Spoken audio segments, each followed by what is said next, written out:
Suspense, Christmas for Carole, December 21st, 1950. Welcome to Old Time Radio Classics, Christmas playlist. Tonight on Suspense, we hear one of the most memorable Christmas episodes in radio history, starring Dennis Day in a role that will surprise anyone who knows him from the Jack Benny program. On Jack Benny's show, Dennis Day played the sweet, naive young tenor who could barely tie his own shoes. Audiences loved his innocent charm and beautiful singing voice. But tonight's Suspense casts him completely against type as a desperate man pushed to the breaking point. The story centers on a bank clerk whose pregnant wife needs expensive medical care. With Christmas approaching and bills mounting, our protagonist makes a terrible choice that leads him into the clutches of a hardened criminal. It's a dark tale of desperation, moral compromise, and the thin line between honest citizens and lawbreakers. This episode aired on December 1950 when America was 6 months into the Korean War. The optimism of the post-World War II years had given way to new anxieties. Radio drama reflected these tensions, exploring the pressures that ordinary people faced. What makes this episode special is watching Dennis Day transform before your ears. The same voice that sang silly songs on The Benny Show now conveys genuine terror and moral anguish. Suspense prided itself on casting against type, and this is one of their greatest triumphs. The holiday setting makes the story even more poignant. Christmas is supposed to bring joy, but for some, it only magnifies their troubles. Presents Suspense. Tonight, Autolite brings you Christmas for Carole, a suspense play starring Mr. Dennis Day.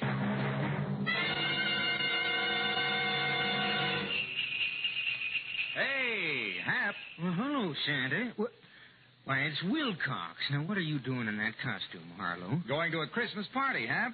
Oh, what's in the sack? Why, a load of merry motoring. In this box, I've got smoother performance, you see? Ignition-engineered Autolite spark plugs. Sure, and when you replace worn-out spark plugs with these new Bantam beauties, your car will perform smoother than Santa skidding down a slippery chimney. And what's in this box, Harlow? Fast starts, Hap. Well, these are ignition-engineered Autolite spark plugs, too. You bet. And they're unmatched for quick starts because they're designed by the same Autolite engineers who designed the coil, distributor, and all the other important parts of the complete ignition system for many leading makes of our finest cars. That's why ignition-engineered Autolite spark plugs work as a team with your car's ignition system. And that's why they're world-famous for quality and dependability. And I suppose you're giving gas savings in the third box, eh, Harlow? You guessed it, Hap. So, friends, have your Autolite spark plug dealer replace worn-out spark plugs with ignition-engineered Autolite spark plugs. Choose either the standard or resistor type. And remember, you're always right with Autolite. And now, with Christmas for Carole and the performance of Dennis Day, Autolite hopes once again to keep you in suspense.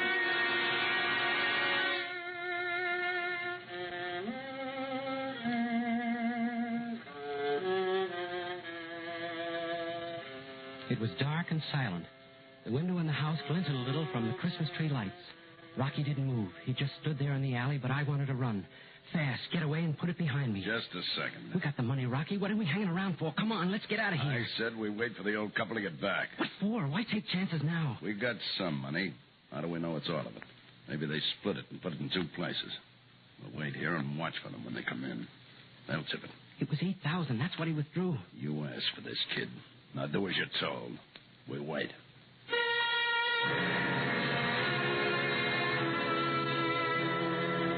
I couldn't help being scared. This was my first job, my first and last. I just wanted that money. I wanted it fast and short, and I wanted to run away from it and forget it. A one shot. That's why I got hold of Rocky Perea. Lucky. I had to be lucky just this once. For Carole, not for me. It was for Carole. Nothing else I cared about, see? It didn't seem possible now that 3 days ago I hadn't known Rocky, hadn't needed him.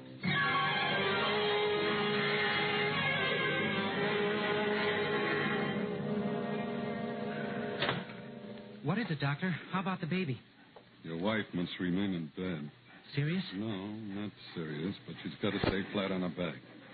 A nurse. You should have a nurse with her all the time. Oh, but it's 2 months away, Doctor. It's just a question of keeping her relaxed and quiet, not letting her do any work around the house, lift things, or even walk. Okay, Doctor. And she'll be all right? There's one other thing. She was quite worried when I told her about the nurse. I got the feeling she's, well, afraid to have the baby. Afraid? Not for herself. I can't put my finger on it, but it's having a detrimental effect on her condition, and I know what it is, Doctor. Money. Oh, I see. Well, it might not be easy finding a nurse. Only 4 days till Christmas. I'll get one, Doctor. Thanks. I'll call you this evening. Yeah. Thanks again, Doctor.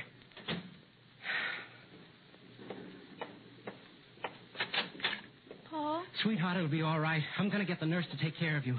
I'll be able to get up and around in a day or two. Not if you want that, son. The doc said everything will be all right if you take it easy, and you're going to take it easy. But a nurse... Look, I've got to get back to the bank. I'm only on my lunch hour, sweetheart. I'll make a few calls from there, and tonight we'll pick out the nurse. How much do they charge? What's the difference? How much, Paul? It's a lot of money, I know. 50, 60 a week. We'll make out all right. Now there's nothing to worry about. Oh, Paul. This was going to be a happy Christmas. Now... Yeah, a happy Christmas in this dump. It's funny, Paul. $50 a week for a nurse. For another 2 months. Funny. You make $48.50 at the bank. You'll have to pay the nurse more money than you earn.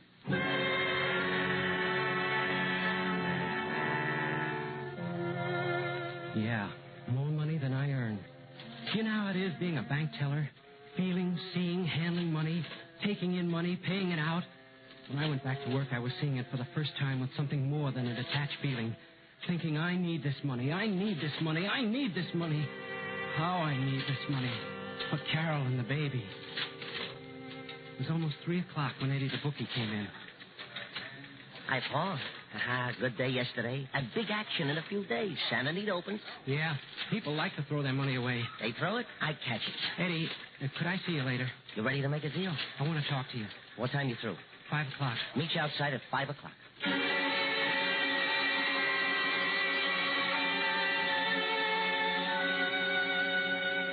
Eddie Garth, bookie. He quit school in the 7th grade. I held out and went through college. And all these years he's tried to get me to go in with him. To run his office, do the bookwork. He was waiting for me when I finished work. We went to a coffee shop and sat down. And all around us the loudspeakers reminding me what a happy Christmas it was. Hush, Carole, Paul. Not so good, Eddie. That's what I want to talk to you about. No more loans, Paul. You need money? Come with me. Don't you ever give up. What's so good at the bank? $25 for a Christmas bonus. Look, Eddie. Come in with me now. With Santa Anita opening. I could work the outside, get new accounts. Eddie. And I'll give you 10% of those accounts, Paul. But I won't lend you the money. I'd be a sucker to lend it to you. I'll give it to you if you come in, but I won't lend you anymore. Okay, Eddie. Forget it. I'll get it some other way. I don't get it. What's wrong with my deal? Look, Eddie, how many times have you been rousted by the Vice Squad? Plenty. Well, and every time they book you and they fingerprint you and take your picture. So what? They never have anything on me. It's on your record, Eddie, as long as you live. Sure, I need money. Maybe I'm getting close to the time when I'm not too choosy about the way I get it. But it won't be your way. What are you talking about? If I ever break the law, it's going to be with the right guy and it's going to be the right job. Now, you're dreaming, Paul. You'll still be in that cage 10 years from now. I'd hit and run. One job with enough out of it to make it worthwhile. That's the way to be, Eddie. A one shot. There is no such thing, Paul. You do something like that, you're stuck in it. And you're worse off than if you came with me. Think about it, Paul.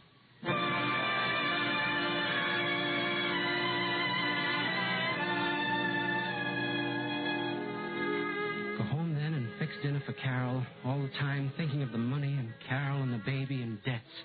The worry eating at me and thinking about what I'd said to Eddie. Then the next morning, old man Forbes made a withdrawal. The first he'd ever made. Hiya, son. What? Oh, hello, Mr. Forbes. I'm going to miss you, son. Seems like we're good friends after all these years. Miss me? Take a look at the slip. That's a lot of money. 12 years hard work. That's what that money means. But you're taking it all out? Yeah. And I quit my job today. Quit your job? Ada and me, we've been waiting a long time for this Christmas. We're moving out of the city. Oh? Now, we've had our eye on a little farm. Now we can buy it. Even got the papers drawn up. Then you're leaving right away? About a week. But Ada don't know yet. I'm going to surprise her. Kind of a Christmas present. But it's not safe to keep so much cash on you, especially I got a perfect place to hide it, son. No one would think to look there. Besides, I figure I've worked too hard and too long to lose it now. Oh, no, son, it wouldn't happen. Wouldn't seem right somehow.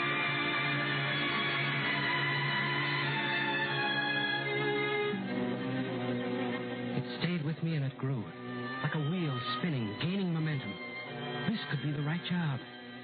$8,000, enough for that single shot. It stayed with me, all the time growing.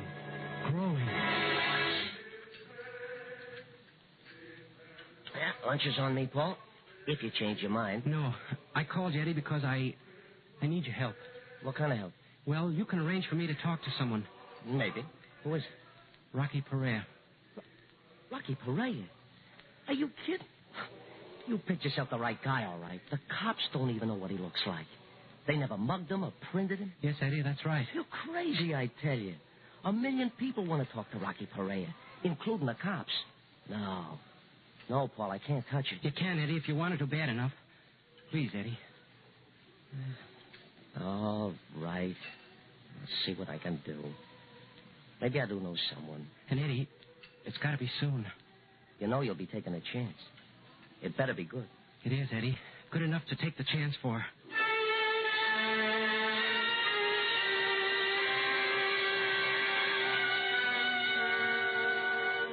That was 2 days ago. And this morning, Eddie came through. A certain friend, Rocky's only outside contact, told me to keep an eye on a house on Hoover Street. Eddie gave me all the dope, what Rocky looked like, how he'd act, what to expect. And early this evening, I told Carole I was going out for a while, that I'd borrow the money from Eddie, and we wouldn't have to worry about paying it back for a while. That's what I told her, but that wasn't the answer. The answer was at the house on Hoover with Rocky Perea.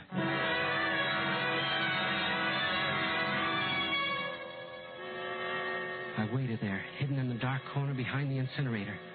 I kept thinking, making excuses. It wasn't up to me anymore. It wasn't any other choice. I needed money desperately. I needed help to get the money. I waited more than an hour. And then I heard footsteps come up the alley. He stopped before the open patch of light. Just like Eddie told me. He was careful, very careful, making sure no one was staking him. I took a deep breath and hitched my weight forward. I was going to cut across the open for the back door. I remember thinking, now, do it for Carole, for the rotten, miserable Christmas. Do it now. Rocky! He froze for a split second, and almost faster than I could see, he ducked into a shadow and spun around. The street light didn't touch him. It glinted on something metallic in his hand, and even from where I was standing, I could see he had a gun pointed at me.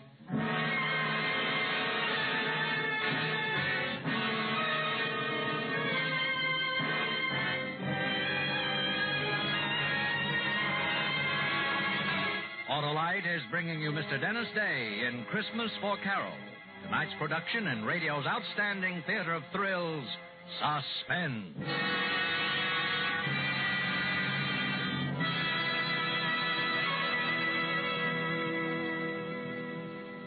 Say, Hap, are you going to the in-laws for Christmas? Yes, Harlow. That's rough. No, they're okay. Oh, I mean rough trip, unless you've replaced worn-out spark plugs with ignition-engineered Autolite spark plugs. They give your car sensationally smooth performance. I've heard of them, Harlow. Well, then you must know that they're designed by the same Autolite engineers who design complete ignition systems, used as original factory equipment on many leading makes of our finest cars. That's why ignition-engineered Autolite spark plugs work perfectly with your car's complete ignition system. The folks really treat us right. You mean the Autolite spark plug dealers, eh, Hap? Well, they'll replace worn-out spark plugs with ignition-engineered Autolite spark plugs for smoother performance, quick starts, gas savings. After we visit them, we always find... Find what, Hap? That you're always right with Autolite, Harlow. And now, Autolite brings back to our Hollywood soundstage Mr. Dennis Day in Elliott Lewis's production of Christmas for Carole, a tale well calculated to keep you in suspense.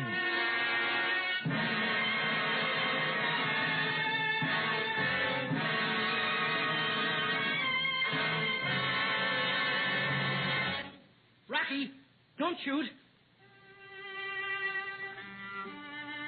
It was a good thing I'd said it. His gun was aiming front and center. He crouched there looking at me, his eyes flat and hard, then his voice deep and tight and deadly. Who are you? I'm not a cop, Rocky. Come close so I can see you better. Sure, Rocky.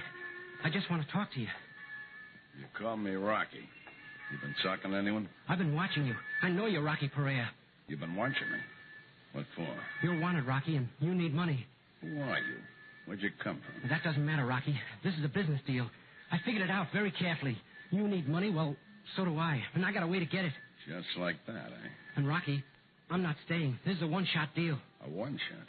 There's no such thing. That's the way it's got to be. We do this job together and we're through. We never see each other again. I sure ain't gonna go looking for you. But you won't quit.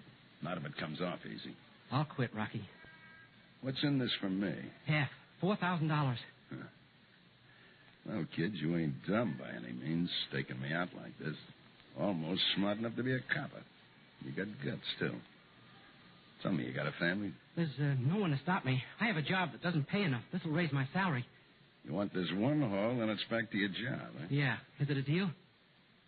What's the job? I have a car. I'll tell you on the way. If you go for it, okay. If not, we forget the whole thing. Okay, kid.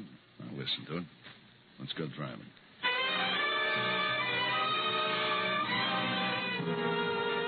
I told him what I'd planned and why I needed him, and he agreed to come with me. We drove to the Forbes' house. It was a small and old house, just big enough for the two of them. I drove down to the corner and parked, and we started back.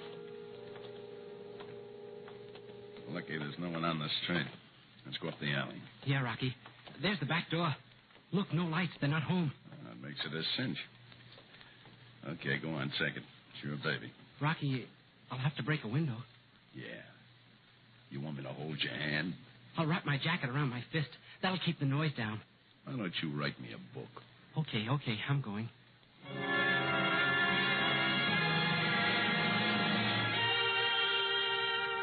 I was lucky. The side of the house was hidden from the street by a big tree. There was light to see with from the Christmas tree in the living room. I wrapped the jacket around my knuckles, and with a short, sharp jab, broke through the window. It sounded like a cannon. The street being so quiet before, I was scared it would rouse the whole neighborhood. But like I said, I was lucky. I scrambled up the sill and dropped into the living room. I was pretty clumsy. I pulled out drawers, looked behind pictures, under cushions. I went in the kitchen and poked around the cabinets. I looked in the cookie jar, and I found a rolled-up wad of bills.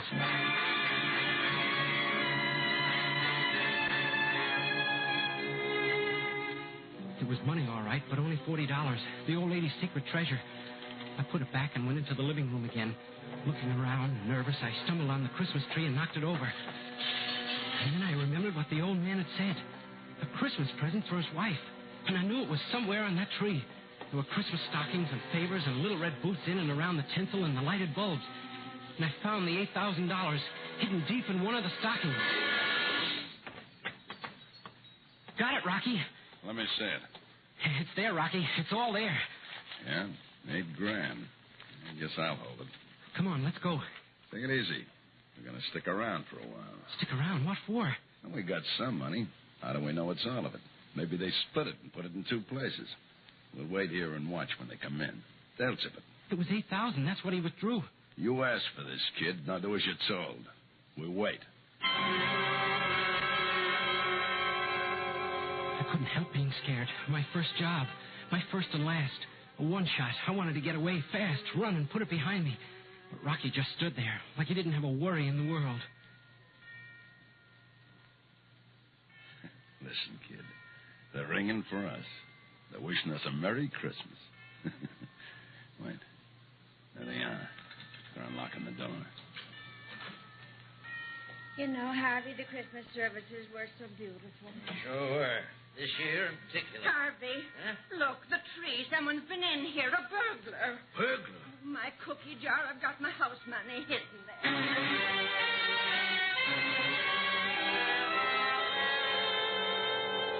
The old lady ran to the kitchen, but Forbes knew where to look, and he knew it was gone. Rocky was grinning, his face lit up like floodlights.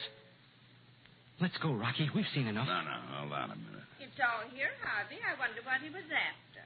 Ada, it's gone. All the money. All what money? $8,000. I took it all out of the bank. Ada, I quit my job. It was going to be a surprise. No. Every penny we had in the world. Oh, Harvey. All that money. No. It'll be all right, Ada. Oh, 12 years you worked so we could have something. Well, I can keep on working, Ada. I'll do it all over again. Oh, you can't work anymore. The doctor.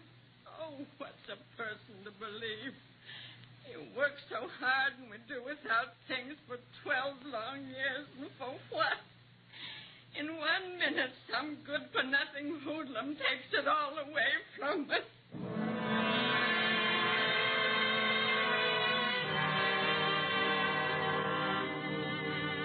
I looked at Rocky standing there next to me, his face split by that grin. It was funny to him, something to laugh about, to gloat over. That's why he'd stayed. Suddenly I knew I couldn't go through with it. Me, the guy who needed the money so bad, the guy with the bright one-shot idea. Quite a show, eh, kid? Come on, let's go. He moved off a few steps, but I just stood there, knowing what I was going to do. Come on, I said, let's go. Knowing what I was going to do. No, Rocky, we're not going. Huh? I said we're not going, and neither is the money. What's that? Don't, Rocky. I've got a gun, too. What's got into you? I'm going to give that money back, Rocky. I can't stomach this. Give it back. You're crazy. No, Rocky. I just didn't see deep enough. Old people like this. This was your idea. I ain't responsible for it. I know, Rocky, but I can make it right. Suppose I don't give you the money. Then I'll kill you, Rocky. Okay, kid. You got the gun.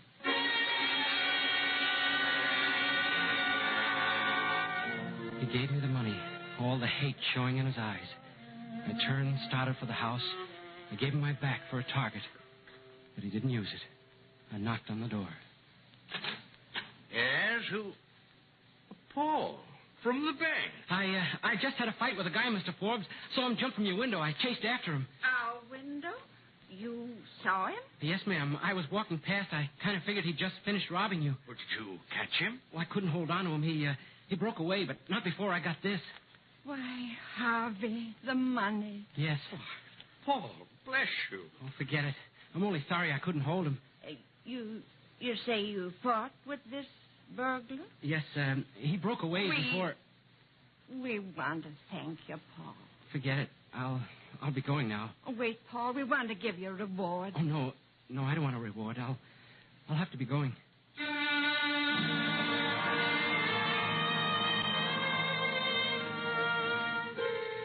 I stopped there on the porch for a minute, afraid to go back to Rocky. Suddenly terribly afraid of what he'd do to me. The old couple was still talking, loud, like old people do. Yes, it all happened so fast. I'll always wonder about that boy. What made him bring the money back? He's honest, Ada. I know him from the bank. Oh, fiddlesticks, Harvey. He didn't fight with anyone.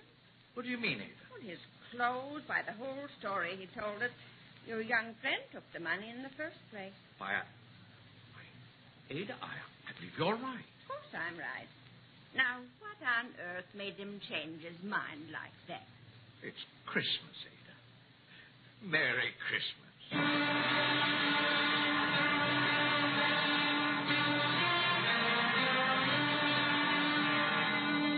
She'd known.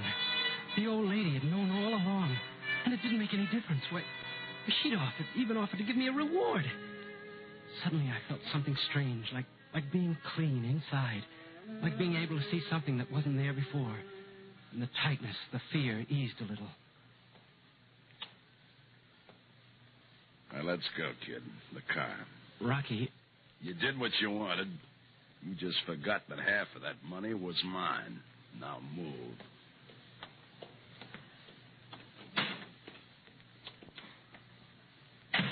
Get it moving.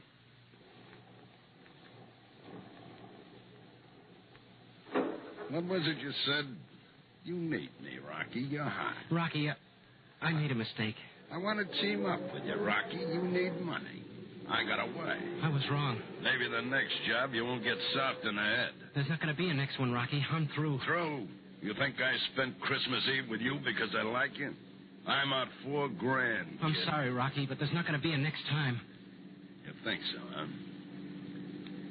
Stop the car. All right. But I'll never see it different, Rocky. I found out tonight. If it's not these old people, then it's someone else taking it just as hard. You sure? You sure it's not Christmas doing this? I'm sure. It's not for me, Rocky. Huh. You know, I'm kind of glad it turned out this way. You what? Well, you're through, ain't you? You're going back to your job. Yeah, Rocky, sure. Good. And I figured it right. What? I didn't think you'd go through with it.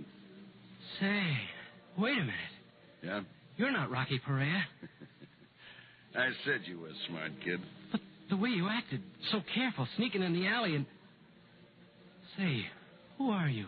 Weissman's the name. Police Lieutenant Richard Weissman, Gangster Squad. You're a cop? But where's Rocky? We picked him up this afternoon, kid. He had a couple of guys working with him, and I thought maybe you were one of them. Now I know different. A cop. I don't expect I'll run into you again, kid. So take care of yourself. And Merry Christmas.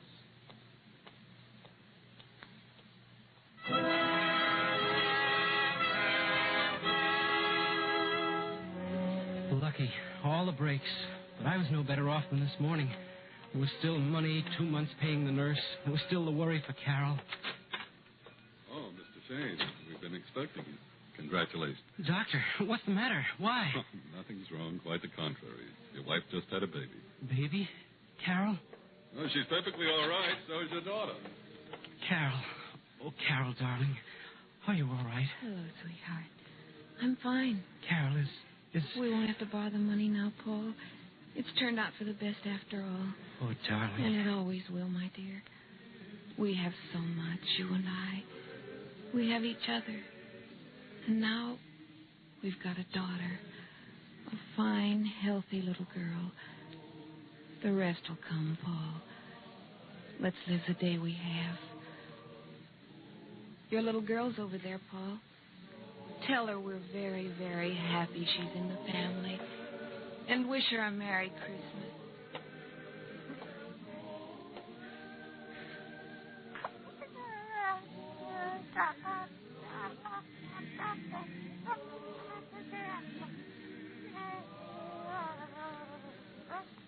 The first Noel, the angel did say, was to certain poor shepherds in fields as they lay, in fields where they lay keeping their sheep on a cold winter's night that was so deep.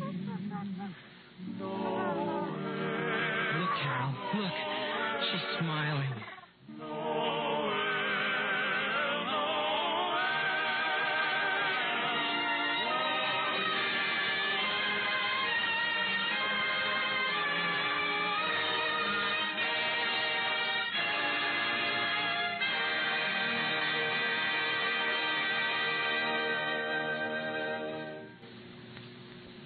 Suspense, presented by Autolite. Tonight's star, Mr. Dennis Day. Santa visits girls and boys after they've been good, but Autolite keeps cars and trucks performing as they should. Right you are, Hap, because Autolite makes more than 400 products for cars, trucks, planes, and boats in 28 plants coast to coast. These include complete electrical systems used as original equipment on many leading makes of America's finest cars. Electric windshield wipers, starting motors, voltage regulators, coils, distributors, wire and cable, generators. All engineered to fit together perfectly, work together perfectly because they're a perfect team. So, friends, don't accept electrical parts supposed to be as good. Ask for and insist on original factory parts at your neighborhood service station, car dealer, garage, or repair shop. And because all Autolite parts are original factory parts, you can be sure you're right, because you're always right with Autolite.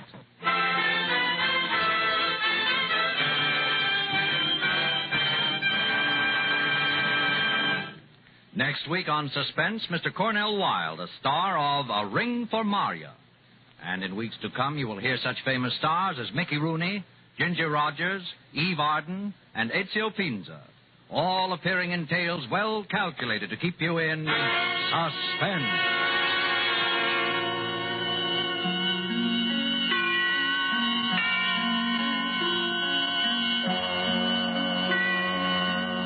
Suspense is produced and directed by Elliott Lewis, with music composed by Lucien Moraweck and conducted by Lud Bluskin.